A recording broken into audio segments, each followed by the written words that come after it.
Namo Sang Hyang Adi Buddhaya, Namo Buddhaya, Daja Hao, Amitabha.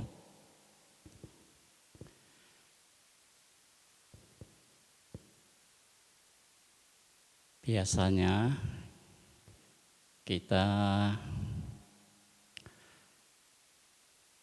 membaca Sutra Siddhigalpa di wihara, cuman pada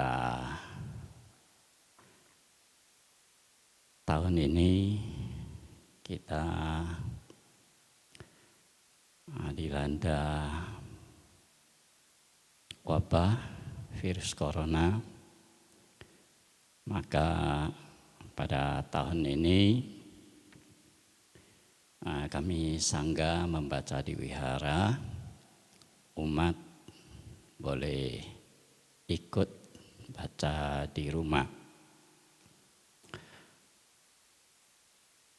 Pertama kita akan mulai membahas alasan maupun pertama kali Buddha membabarkan Sutra Siddhigalpa ini. Kenapa ya Buddha membabarkan sutra ini? Yang menjadi sebab utama pembabaran Sutra Siddhigalpa ini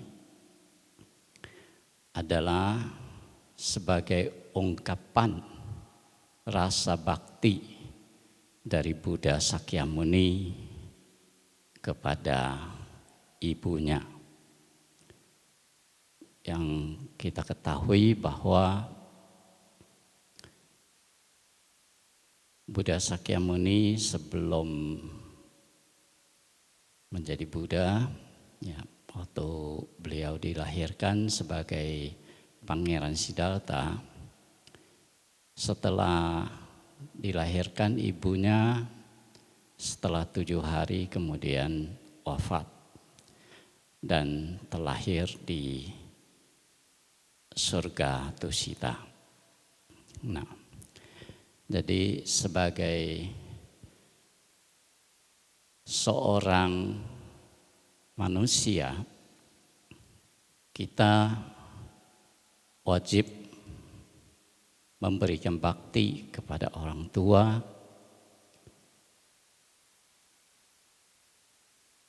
kalau kita tidak berbakti kepada orang tua, bahkan boleh dikatakan lebih parah dari seekor binatang.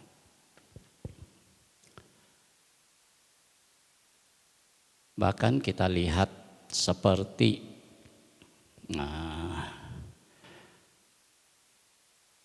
kalau kambing, ya, dia menyusu, dia akan berlutut kalau sedang menyusu kepada ibunya. Kambing saja juga masih berbakti, dia mau nyusu aja dia bersujud, ya. Dan juga kita bisa lihat seperti burung gagak. Kalau ibunya meninggal, ibunya sudah tua, dia yang pergi mengambil makanan untuk ibunya. Kalau ibunya sudah tua, gak bisa terbang lagi, anaknya yang selalu bakti memberikan makan kepada ibunya. Dan begitu ibunya meninggal, dia akan menangis. Nah, jadi hewan saja itu bisa berbakti kepada orang tua, apalagi kita sebagai manusia. Nah, bakti itu adalah dasar, hal yang paling dasar yang perlu kita lakukan. Bahkan sekalipun seorang yang sudah mencapai bodhisattva bahkan Buddha sendiri pun tetap akan berbakti kepada orang tuanya. Ya. Nah, maka Buddha Sakyamuni kemudian ke surga Tusita untuk membabarkan Sutra Siddhigarbha ini sebagai wujud bakti kepada ibunya. Dan mengapa sutra ini dibabarkan di surga Tusita? Itu alasan yang pertama tadi, karena Ratu Mahamaya di sana. Dan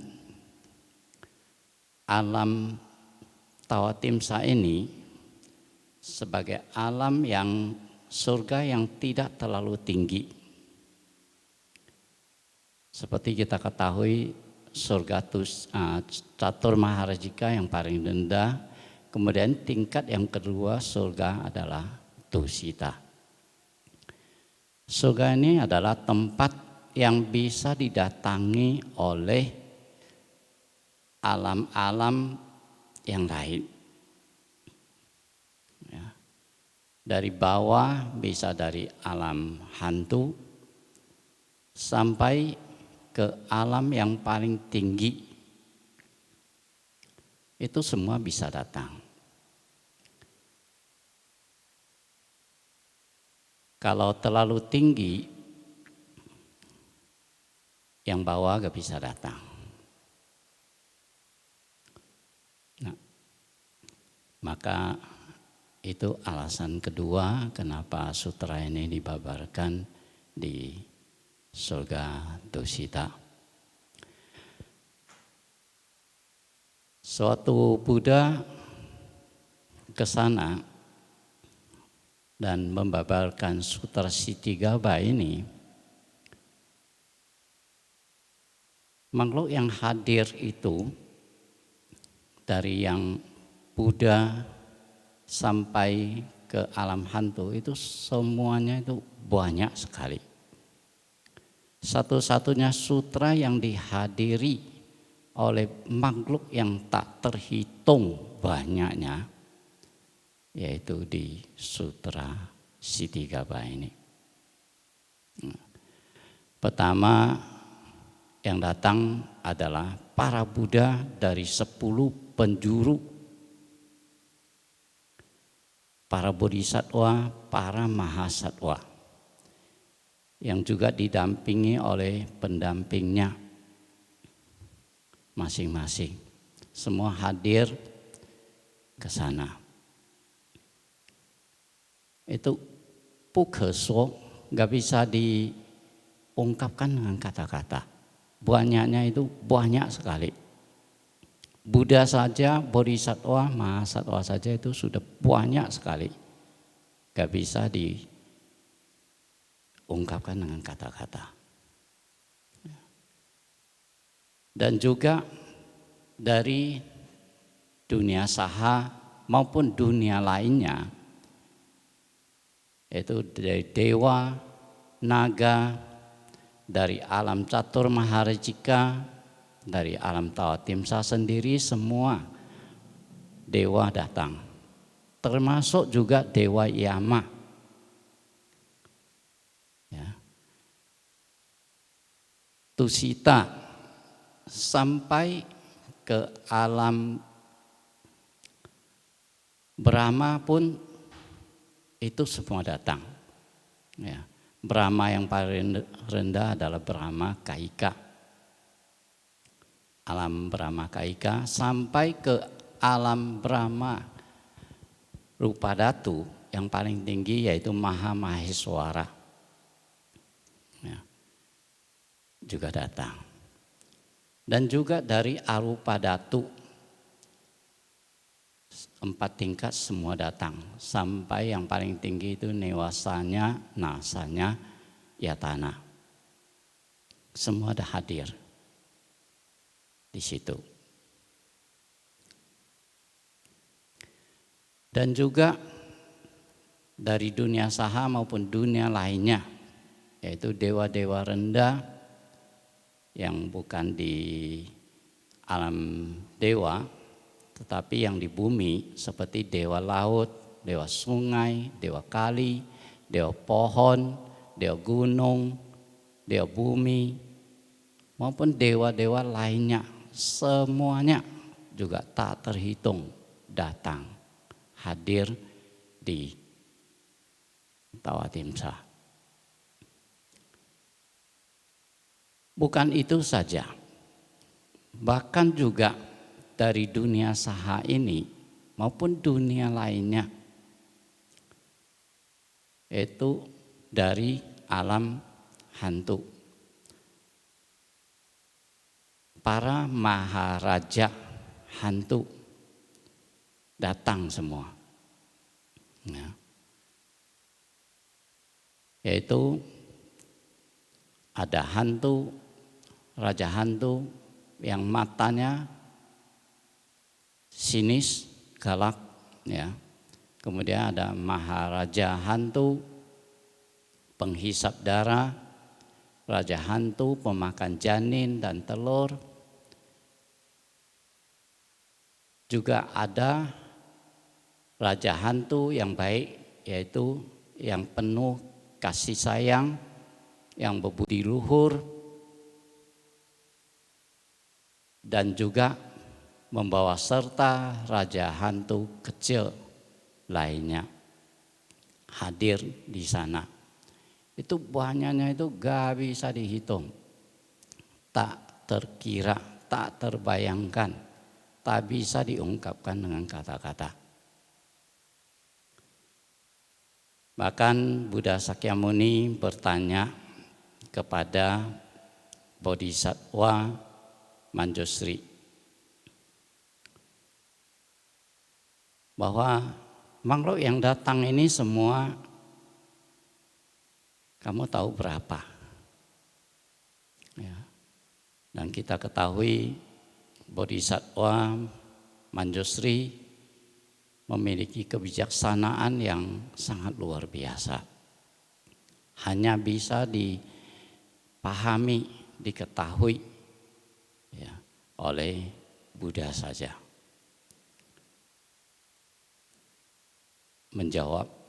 Bodhisattva ini menjawab bahwa dengan kebijaksanaannya itu dia gak bisa hitung, gak tahu berapa. Itu yang datang itu banyaknya itu gak bisa hitung, gak tahu berapa. Maka Buddha menjawab, bukan saja kamu, saya saja dengan mata Buddha caku, saya melihat juga gak tahu berapa.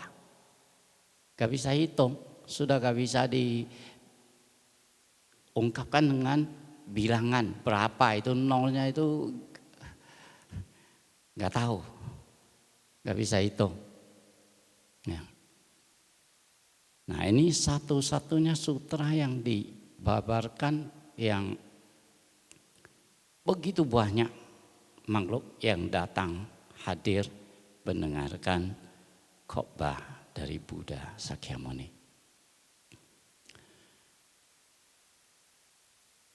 Karena Buddha ke sana tujuannya untuk membalas budi, membalas jasa orang tuanya. Maka yang dibahas tentu juga tentang budi, tentang bakti kepada orang tua. Maka yang paling tepat yang dibahas, yang diperkenalkan oleh Buddha Sakyamuni adalah Bodhisattva Ksitigarbha. Bodhisattva ini luar biasa. Luar biasa, baktinya itu sebelum mengikrarkan dia punya tekadnya. Beliau itu kehidupan masa lalunya selalu menunjukkan bakti yang luar biasa. yang tidak umum dilakukan oleh kita manusia biasa. Kita paling semasa hidupnya orang tua kita penuhi segala kebutuhan. Dengan sepenuhnya kita terus berbakti kepada orang tua. Sampai dia meninggal, setelah meninggal paling kita memperingatinya. Nah, kalau Siti Gaba ini sebelumnya, bahkan sewaktu masih hidupnya, dia tahu ibunya melakukan hal yang kurang baik, dia bahkan bisa menasehati, membimbing ke jalan yang benar. Dan bahkan setelah meninggal, jatuh ke alam rendah, beliau berusaha gimana cara untuk menolongnya. Nah, itu cerita-cerita tentang kisah-kisah tentang kehidupan beliau itu bisa Anda saksikan. Itu sudah dibikin jadi film dari Sutra Siti Gaba ini, kisah-kisah kehidupan masa lampau dari Bodhisattva Siti Gaba ini udah dibikin filmnya. Film kartun. Nah, itu bisa Anda saksikan kisah itu di sana. Nah, bagaimana beliau bahkan menjadi raja pun beliau berbakti kepada rakyat. Bukan hanya berbakti kepada orang tua.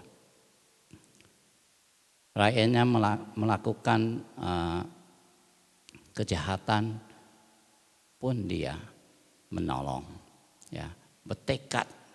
Nah, tekadnya luar biasa. Yang lain bertekad akan segera menjadi Buddha, terus datang menolong mereka. Beliau terbalik, dia ingin menolong sampai mereka semua tertolong, baru dia mau jadi Buddha. Nah, itu kehidupan demi kehidupan, setiap kehidupan selalu bertekad demikian. Nah, jadi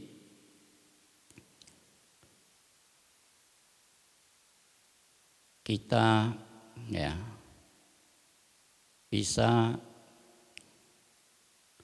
membacakan Sutra Siti Gaba ini, mengetahui bagaimana tekad dari Bodhisattva Siti Gaba,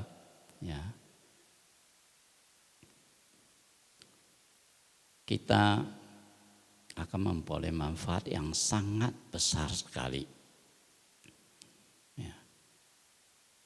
Dan kami juga ada mendengar bahwa ada sebagian umat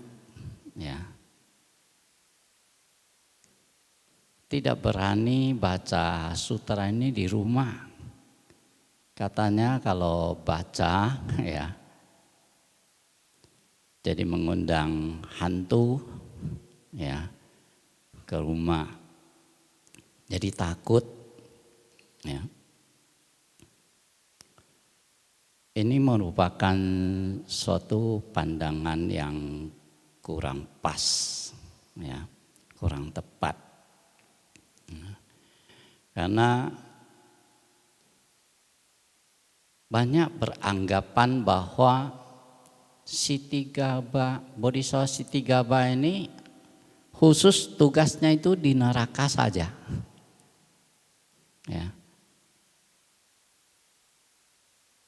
Dan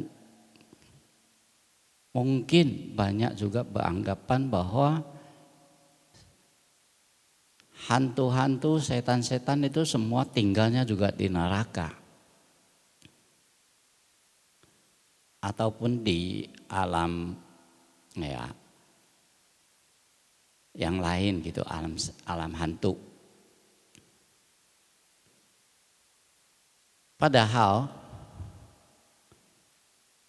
alam hantu itu juga di tempat kita ini sama. Mereka juga tinggal di bumi ini sama. Ya. Di setiap tempat itu penuh dengan hantu. Baik di wihara, di rumah, ya, di mana juga. Ya. Cuman karena dimensi kita beda. Dimensi kita beda. Maka kita tidak bisa melihat mereka.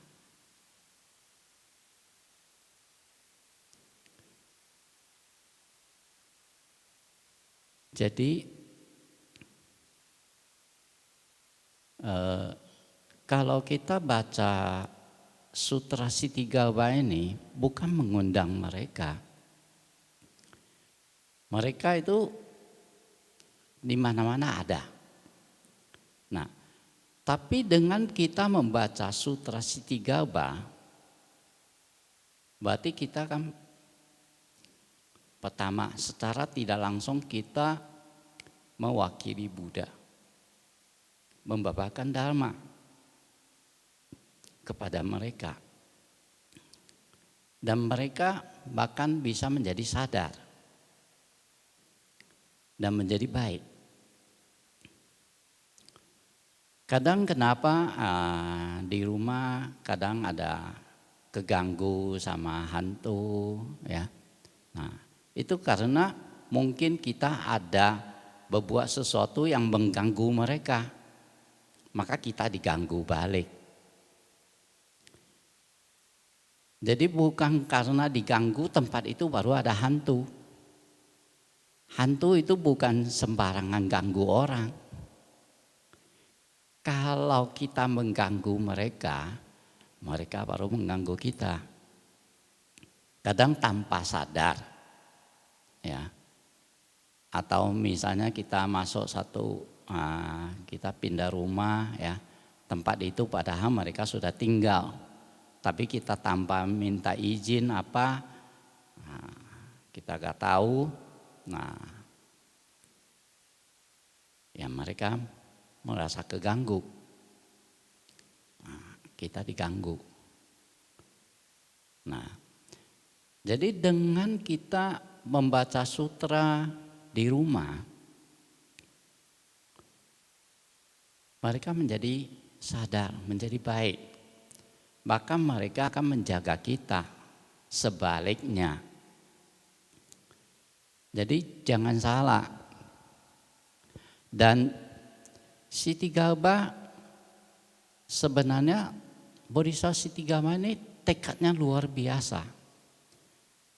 Banyak yang hanya tahu tekadnya itu yang satunya. Satunya lagi jarang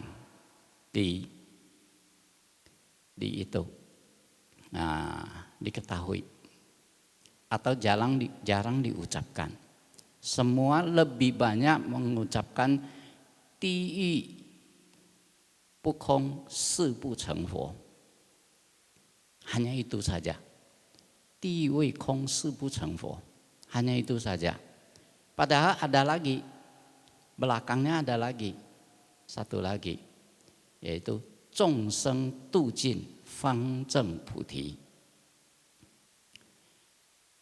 Jadi tekadnya neraka kalau tidak kosong, Bodhisattva Sitigawa ini tidak akan menjadi Buddha, mencapai kebudahan.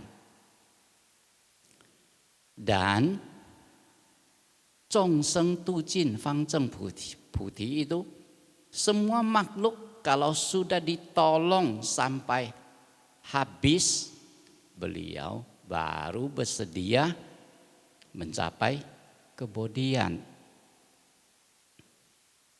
Jadi bukan hanya neraka saja yang beliau tolong, makhluk yang di neraka saja.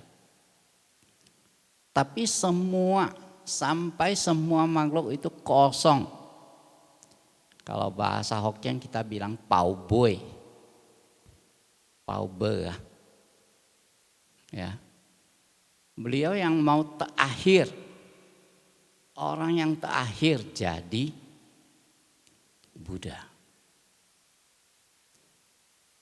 Nah, itu tekadnya itu luar biasa, luar biasa. Kenapa? Lihat tadi, makhluk yang datang itu gak semua loh, termasuk kita gak datang loh. Yang manusia gak datang, ya, hanya manusia alam neraka, ya itu gak bisa datang. Tapi yang lain, ya, yang datang aja gak bisa dihitung, apalagi yang gak datang. Ya seperti semut, ya alam hewan itu juga gak datang situ.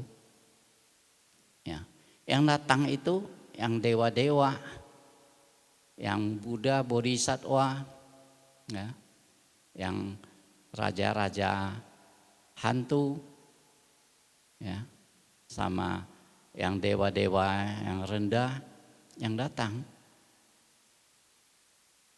Ya. Yang lain nggak datang. Nah itu juga banyak sekali. Ya. Semut aja kita nggak bisa hitung. Ya. Banyaknya segitu. Nah, belum lagi yang lain. Nah, jadi kapan habisnya? Ya, neraka mana mungkin kosong? Ya, neraka kosong, makhluk berarti habis. Nah, jadi tekadnya itu gak ada habis-habisnya. Tugasnya itu gak ada habis-habisnya. Bahkan ganti Buddha yang berikutnya, beliau tetap tugasnya itu. Buddha Sakyamuni, nanti Maitreya, beliau juga masih tetap Bodhisattva Amitabha. Tetap masih menolong. Bahkan setelah Buddha Maitreya pun sama, terus gak ada habisnya tugasnya.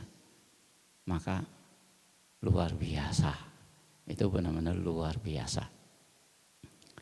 Dan di Sutra Amitabha bisa kita lihat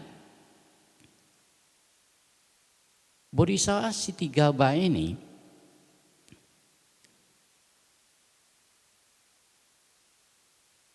yang dibicarakan di sana itu bukan menolong makhluk di neraka. Seperti pada Wagga, yaitu bagian bab keempat, ya, itu ada dari Catumahrajika, 4 raja dewa, ada datang, terus Buddha ada memberitahukan kepada Dewa Catumahrajika bahwa Amitabha kalau bertemu dengan orang yang melakukan pembunuhan, dia akan menjelaskan bahwa nanti akan berakibat umur pendek, akan mati muda kalau suka membunuh. Kalau dia ketemu orang yang mencuri, dia akan menjelaskan bahwa nanti akibatnya akan miskin. Kalau orang yang melakukan perbuatan asusila, yaitu melakukan Pancasila yang ketiga, ya, asusila, itu akan berakibat dilahirkan menjadi burung. Ya, menjadi burung. Dan kalau orang yang suka maki, bicara kotor, bicara kasar, ya, akan berakibat tetangga sanak keluarga ribut sendiri. Dan bila orang yang suka memfitnah, maka akan berakibat dilahirkan menjadi orang yang nggak punya lidah ataupun mulutnya penyakit mulut. Nah, kemudian orang yang benci, ya, yang suka membenci, yang iri hati akan berakibat menjadi wajah buruk. Dan orang yang pelit, yang kikir akan berakibat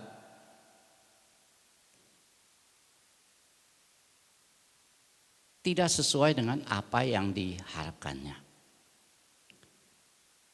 Apa yang diharapkan itu tidak akan tercapai.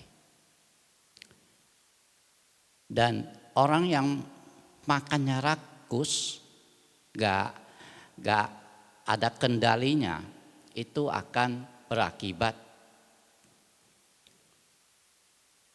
kelaparan, kehausan, maupun sakit tenggorokan. Dan orang yang tidak berbakti, yang durhaka kepada orang tua akan berakibat mendapat malapetaka, musibah. Ya. Dan orang yang melakukan pembakaran hutan akan berakibat mati dengan ketakutan. Dan orang yang memfitnah Triratna akan berakibat menjadi bisu, tuli, dan sebagainya, dan sebagainya. Nah, jadi lihat, ini bukan di neraka yang beliau tolong. Ya. Dan di Sutra Sitigaba ini bahkan ada dikatakan bahwa orang yang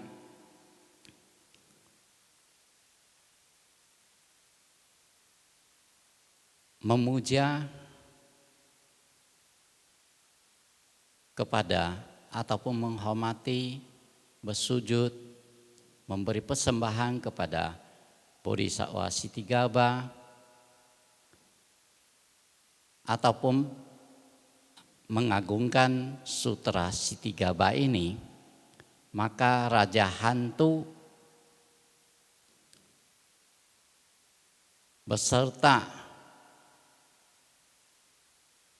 Raja Hantu kecil lainnya itu akan melindungi rumah tersebut agar jauh dari mara bahaya dan penyakit. Bahkan hal-hal yang tidak menyenangkan pun agar jangan mendekati rumahnya. Apalagi masuk ke dalam rumahnya. Itu tekad dari Raja Hantu kepada Buddha Sakyamuni saat itu di Tawatimsa. Bahkan ada seorang Raja Hantu, yaitu yang mengurus nyawa manusia, yang mengurus nyawa, ya, dia yang tugasnya mengurus, ya. Nah, sebenarnya Raja Hantu ini bukan Raja Hantu yang sesungguhnya, ya. itu adalah seorang bodhisattva yang luar biasa tekadnya. Dia sudah berkalpa-kalpa menjadi kehidupan demi kehidupan sudah sering ya terus menjadi raja hantu. Ya. Bahkan dikatakan oleh Buddha bahwa setelah 170 kalpa kemudian beliau akan menjadi Buddha dengan gelar Buddha Animita. Nah, beliau juga bertekad di hadapan Buddha Sakyamuni. Wah, orang yang mengagungkan sutra, mengagungkan nama Buddha, mengagungkan bodhisattva di rumah. Bila ya, rumah itu ada ibu yang sedang melahirkan, dia akan membantu agar ibu dan anaknya selamat. Ya. Yang sakit akan segera sembuh kalau belum waktunya meninggal. Dan yang sudah waktunya meninggal agar supaya dia tidak terlahir di alam penderitaan. Nah, jadi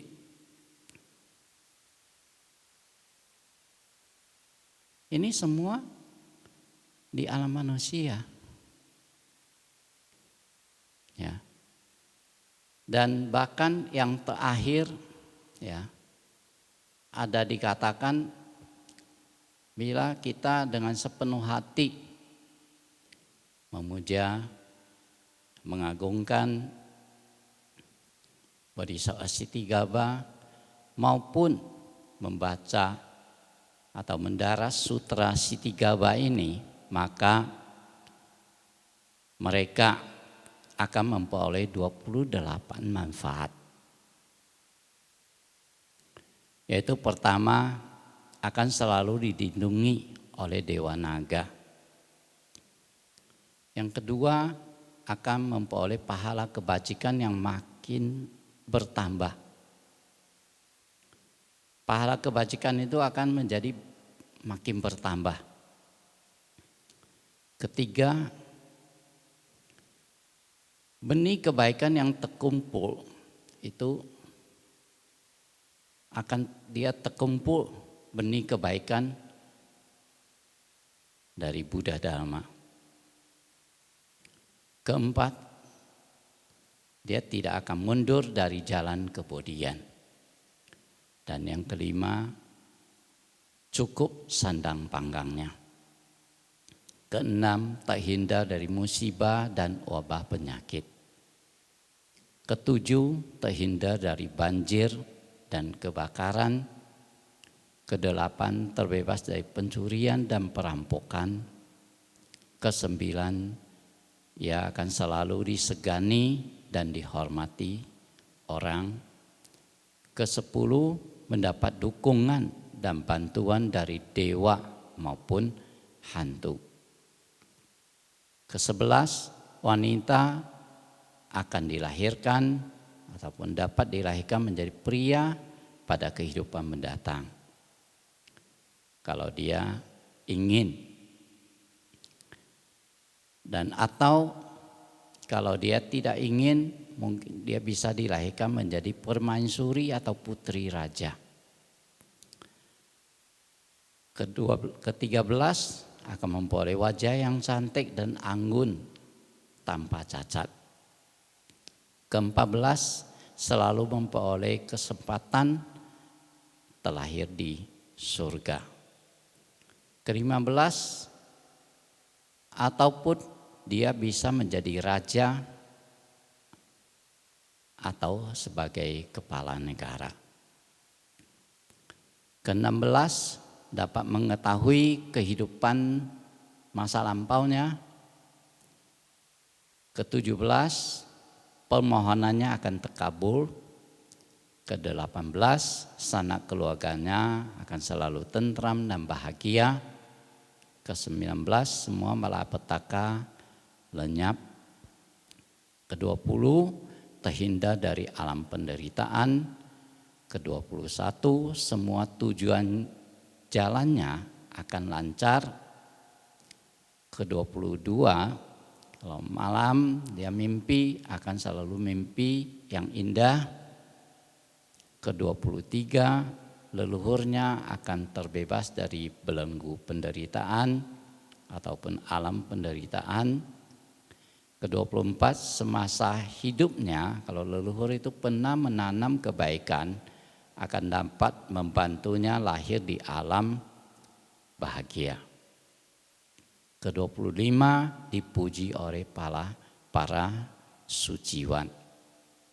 Ke-26, ia akan menjadi cerdas, tangkas, cekatan, dan tajam pikirannya. Ke-20, berhati penuh welas asih, dan yang terakhir 28, akhirnya pasti akan menjadi Buddha. Nah,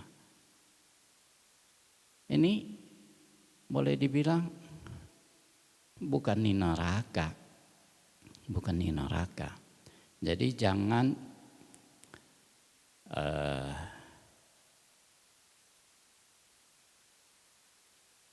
selalu menganggap bahwa wah nggak boleh baca Ticangcing ya di rumah. Boleh, sangat boleh, bahkan sangat dianjurkan, karena akan menolong makhluk di sekitarnya, ya, akan membuat mereka menjadi baik. Kalau mereka jadi baik, tentu berkat karena kita kan, maka mereka tentu akan malah mendukung kita, membantu kita. Jadi jangan takut, ya, salah, benar-benar salah, ya. Nah, jadi jangan salah pengertian, ya, jangan salah pengertian. Dan juga ada yang salah pengertian tentang leluhur. Ada yang menganggap kalau orang tua kita meninggal, itu langsung pikirannya, wah jadi hantu. Kasihan banget. Ya. Orang tua kita masa meninggal langsung kita memvonis, oh jatuh ke alam hantu. Langsung peta. Ya kan? Ada neneknya meninggal. Ada yang orang tuanya meninggal terus dia takut, jadi takut karena hantu pikirannya, udah jadi hantu. Padahal belum tentu. Kalau dia berbuat karma baik, bisa saja jadi dewa. Ya. Nah, jadi setiap tahun kita melakukan cautu ini, kita jangan beranggapan, oh saya menolong leluhur saya. Ya, kita tulis nama, kita berdana, kita limpahkan jasa, ya. Itu kita jangan beranggapan, oh orang tua saya di neraka, orang tua saya di alam hantu. Bukan. Ya. Kita tahu bahwa makhluk yang di alam neraka, di alam hantu, ya, alam penderitaan, mereka itu sangat menderita dan banyak sekali. Dan ya, kita setiap tahun kita melakukan pembacaan Sutra Sitigaba, ya, terus melakukan mongsan, memberi makan kepada ampeta, hantu yang kelaparan, mereka gak pernah makan, kita kasih makan, ya itu semua adalah suatu wujud, ya. Dan kita bersama-sama melakukannya banyak, maka pahala kebajikan ini yang terkumpul itu besar.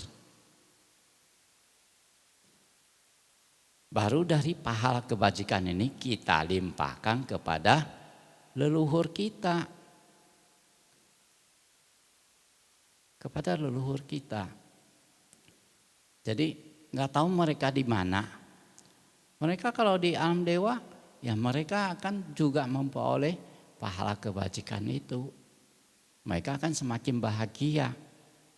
Umurnya akan semakin panjang. Ya. Nah, jadi jangan beranggapan bahwa maka kenapa kadang ada yang tanya, saya tiap tahun cautu saya punya leluhur, ya. Masa tiap tahun saya harus cautu? Saya tahun ini saya cautu, ya nggak tertolong, ya kan? Tahun berikutnya saya cautu lagi. Masa tiap tahun saya cautu berarti ya gak ada guna dong, ya kan? Gak tertolong, karena tiap tahun kita tolong, ya. Nah itu bukan begitu maksudnya. Jadi sebenarnya bukan cautu itu bukan cautu leluhur kita. Kita adakan cautu itu menolong makhluk yang ada di alam rendah, alam penderitaan. Bukan cautu kita punya cusien, kita punya leluhur. Tetapi kita cautu menolong makhluk yang ada di alam menderita supaya mereka lebih bahagia. Nah, seperti kalau kita bikin tamongsan, ya kita undang mereka, kita juga kasih ceramah dharma, kita kasih wisudi trisarana, kita suruh dia bertobat, jangan melakukan menambah karma buruk, supaya dia lebih cepat angkat. Dan bahkan kita mengajak dia untuk merapal nama Buddha, mengagungkan nama Buddha, dan lain sebagainya. Nah, jadi yang kita tolong ini, yang kita cautu ini adalah makhluk yang ada di alam menderita, bukan leluhur kita. Jangan salah. Ini benar-benar salah kaprah. Ya. Banyak yang bilang, oh mau cautu oh punya cusien. Bukan. Berarti itu pikirannya itu, berarti selalu pikir itu leluhur saya, orang tua saya itu di alam menderita, harus kita tolong. Salah, itu pikiran yang gak benar. Ya, kita mengatas nama leluhur kita berdana, ya kan? Kita membaca sutra. Nah, kita limpahkan jasa itu. Dan di Sutra Ti Chang Ching ini dikatakan bahwa karena bukan mereka yang melakukannya, tapi diwakili oleh anak cucunya, jadi dia hanya bisa memperoleh sepertujuhnya. Jadi yang dikasih itu, yang dia dapat itu sepertujuhnya saja. Jadi semakin besar kita lakukan pahala itu, ya dia akan juga bisa mendapatkan semakin besar. Nah, yang lainnya tentu kita yang melakukan, kita yang bisa terima akibatnya. Pahala itu yang kita terima yang paling banyak. Nah, Di waktu Buddha Sakyamuni membabakan Sitigaba Sutra ini, yang datang itu luar biasa, ya, luar biasa banyak, nggak bisa hitung, ya, para Buddha, ya, para bodhisattva yang termasuk Bodhisattva Avalokitesvara, Manjusri, Samantabhadra, Bodhisattva Maitreya, ya, Ajita, Buddha yang akan datang juga hadir, ya. Ada bodhisattva yang lain, gak bisa disebut satu persatu. Bahkan Dewa Yama, ya, tadi ada disebut Maheswara, ya. Ini semua dewa-dewa ini juga dewa pelindung dhamma. Dewa pelindung dhamma. Jadi seperti kalau Imlek, ya, hari ke-6 Celak, kita selalu ada Caithin, ya, sebagai ungkapan terima kasih, ya. Nah, itu ada tuh yang kita undang Triratna, ya. Terus ada dewa-dewa pelindung dhamma, ada sebanyak 24. Itu dewa-dewa yang besar, yang bertekad untuk melindungi ajaran Buddha, menjaga kelangsungan. Nah, jadi ini sebuah sutra yang sangat-sangat luar biasa. Jadi jangan takut baca di rumah, ya. Oke, kami rasa cukup sekian yang dapat kami sampaikan. Terima kasih atas perhatiannya. Kata kami tutup dengan Namo Sang Hyang Adi Budaya, Namo Buddhaya. Amitofo.